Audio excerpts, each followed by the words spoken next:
Hey guys, it's Ken. Surprisingly, we've gotten a lot of questions about feeding the snakes. People don't seem to understand that snakes can eat dead rodents. Most of them think they just go for live, but we always try our best to use the frozen thawed, unless we have a stubborn snake. Then we're doing live. We're trying to wean her off right now. Basically, we're just going to go through the process of how we get the setup done and go through with the feeding. Now, mind you, whenever we get to the feeding part, if you're squeamish, you might not want to watch, but there's not going to be any blood, guts, more than likely. They're already dead. They're frozen. They're not going to come alive. They're not going to jump out at us. And more importantly, they're not going to be biting or scratching the snakes. So, for our setup, we have 2 small rats for 2 of our bigger snakes who aren't in shed. And in the baggie, we have 2 pinky mice and a peach fuzzy for the 3 corns that we're going to be feeding tonight. We have our bucket of hot water, and all we do is we put the hot water into the microwave for around 2 minutes, depending on how many mice we have. Take it out of the microwave, put the mice in, let it sit for about 5-10 minutes, and then check and see if they're thawed out the whole way through. Sometimes you get the hard part, the bellies are still frozen, or they're not as flexible as they should be for the snakes to get them down. So we would strain them, put more hot water in, repeat the process until they're soft. They're soft enough to squeeze, they're malleable where you can move them around and everything. So that's the setup.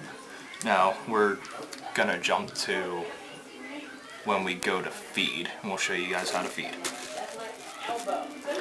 The time in the microwave also depends on how big your container is. If we were only, if we only had to do the 3 little ones or just 1 small mouse, you could use like a coffee mug, but you wouldn't want to microwave that for 2 minutes. We would recommend 45. You also want to be very careful when you're putting the very small mice in hot water, because it can actually make them explode. Of course, to never put them directly in the microwave, but even just putting them in water that's too hot, their bellies will rupture, and the snakes pretty much don't want anything to do with that. We also have our rodents in bags. That way they don't get wet. You don't have to use bags. You can put them directly into the water and just dry them off with a paper towel before you feed. Some of them don't like that, so we put ours in bags depending on who's eating what. Some of our snakes actually seem to like them when they're wet better. Just adds a little bit of extra water and stuff. A little extra water and lubrication to help them get it down. Especially for anything that's furless, like the little ones, or rat pups have pretty small bits of fur. So we're going to put our water in for 2 minutes, soak our rats, check them after a little bit, and then we're going to microwave our water for another 2 minutes, put the rats back in, and go straight upstairs to feed. That way the mice are still nice and hot when we go to offer to the snakes.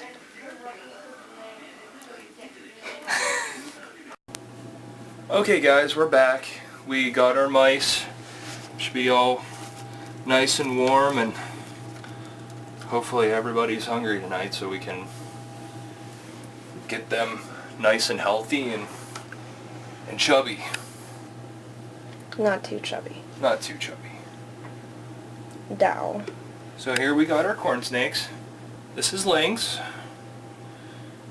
Did we go over the... We figured out that he's an Okati Motley. she, we're still not sure of the sex. They're just not big enough to probe yet.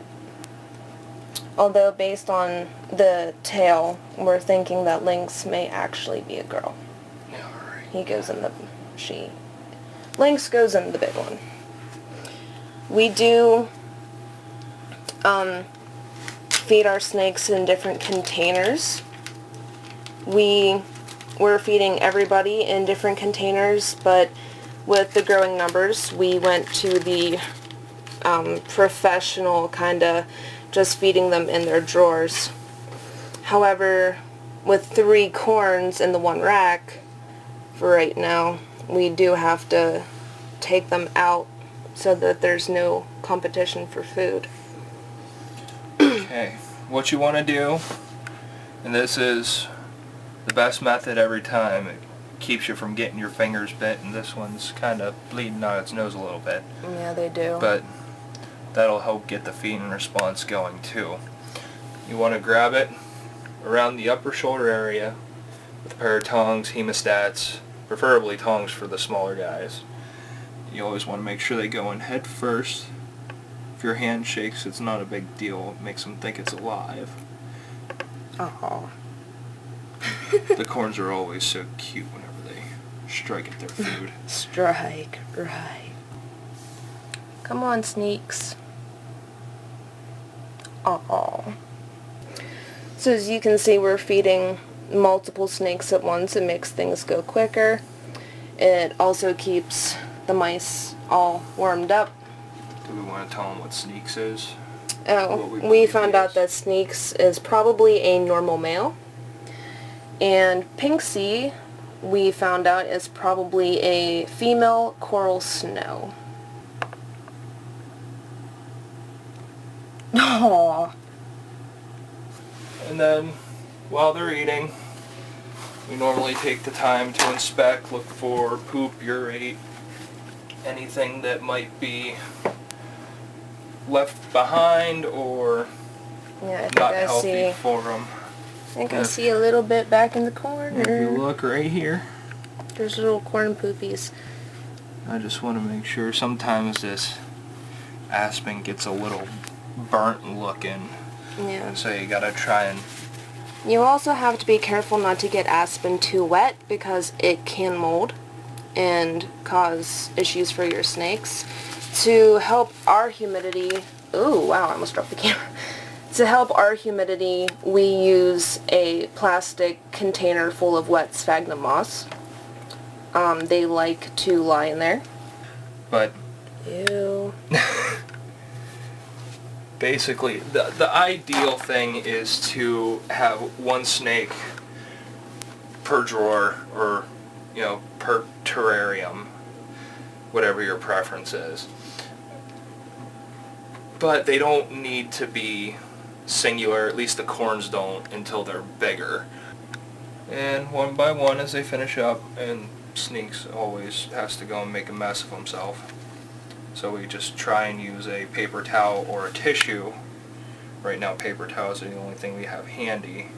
And we just give him a little wipe off, that way he doesn't have all that blood on him and he's not dirty in the aspen quite as much. When we're finished feeding the bigger guys, we will be taking bleach solution and cleaning those out because that is freaking gross. So what we're going to do first is get the rat out of the bag. It got a little wet. And it did get a little wet. You can put them in Ziploc bags instead to keep them totally dry. But it's kind of a financial burden after a while. It's a lot cheaper to get the sandwich baggies. So with these guys, you are going to pick them up by a tuft of fur around the shoulder blades and then offer to the snake. Sometimes if they don't want to eat, you can take the mouse out and reintroduce it just to see if maybe they would take it that way. You can also check to see if it's too cold or too wet if you don't put it in a baggie. It's really hard to figure out who's going to eat when, especially during breeding season. The smaller guys are all much more consistent. If you do put your mice directly into the water, it's pretty much the same principle. You just remove it from the water and dry it off with paper towels are preferable. You could also use like bath towels, I suppose, and use it just that one time and then wash them. It helps, save the economy. It saves money. Eliminates bacteria if paper towels get thrown away, they sit in a garbage can. That way you don't have to wait for garbage day to... We try to use white towels so that they can get bleached. Grim was off food whenever we got him.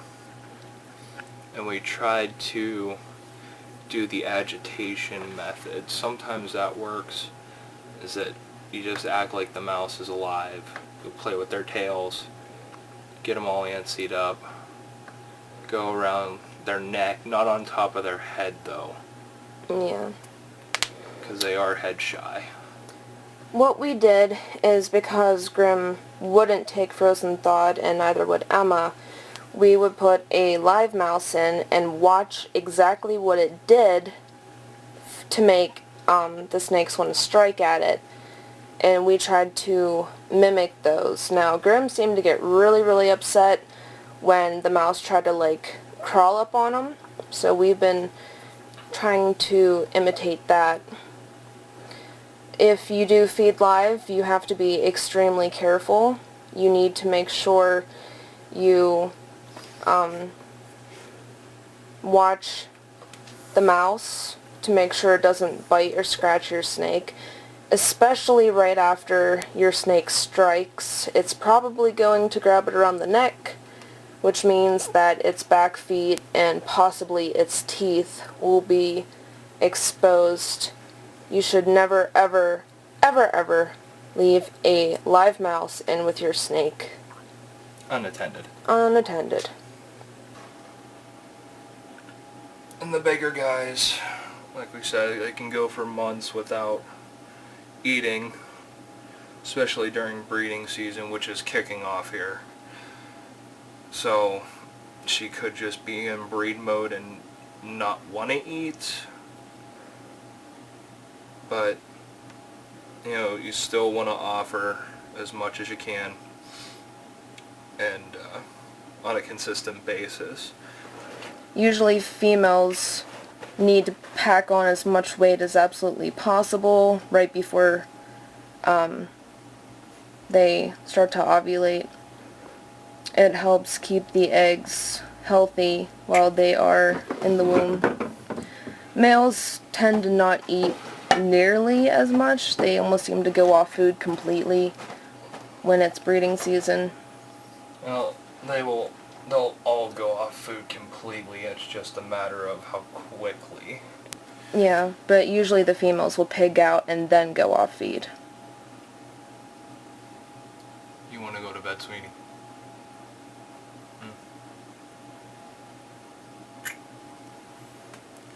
Say bye, YouTube. Oh, bye-byes. When you have leftover rats or mice, you can refreeze the frozen thawed, but only one time. Whenever you thaw it out for the second time, and if it's not eaten, then you pretty much have to throw it away. We've also noticed that a few of our snakes really don't like whenever they've been thawed out for the second time. They get mushier, the skin gets looser, and they kind of tend to notice that.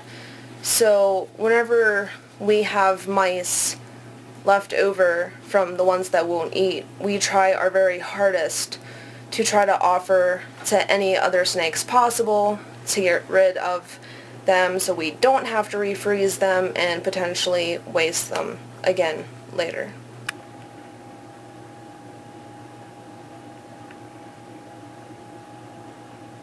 Just want it still. Nice. and sometimes we give it a little wiggle to make them think that they're struggling. Once all the feeding's done, what we're going to do is take our bleach water solution and fresh paper towels, clean off the tongs, take this tub of water downstairs and clean it out thoroughly. And then we put all of the info of who ate what in our logs, so we can see who's eating what when, see the changes in their weights, check their shed dates, and all sorts of other things. It's pretty important to keep a log. If you're going into breeding. Yeah. If you're not, then... If you just have one or two for pets, it's one thing, but if you're going to go into breeding, it's especially important to figure out who you're introducing to who, when the females ovulate, so you know when they're going to lay eggs. It's all very complex sometimes. The only thing you don't really need to record is when they poop. Yeah, when they poop. Unless you really want to. That way you can kind of guesstimate when their next poop will be. But for a lot of them, it'll be when they have their next shed. As they get older, they're going to slow down on eating. You won't have to feed them quite as often as we do. We primarily do it just to make sure they maintain their weight. Leaving them go for a week, you know, it's not going to hurt anything. It's not going to be detrimental to their health, anything along those lines. It's just, we like to have things consistent. We try and do it every few days. 3 to 4 days is what we do. The bigger guys will eat once a week because they are getting bigger, and going into breeding season they're going to be eating a lot less. So that was our feeding adventure, and I hope we gave you guys some good information about snakes eating frozen thawed rats, stuff that's already pre-killed, or whether it's pre-killed, you get it from Petco and do it yourself, or you order in bulk that's already killed and frozen like we do. Usually we have a lot better feeding response, but everyone's just been slowing down lately. Except for Beatrice. Yeah, except for B. Alright guys, now you know how to prepare frozen thawed for your snakes and how to offer small ones versus big ones. Alright guys, well, thanks for watching and have a nice day. Hey guys, if you liked that video, check out our other videos. Also, don't forget to rate and subscribe and comment and all that down below. And Chester says please.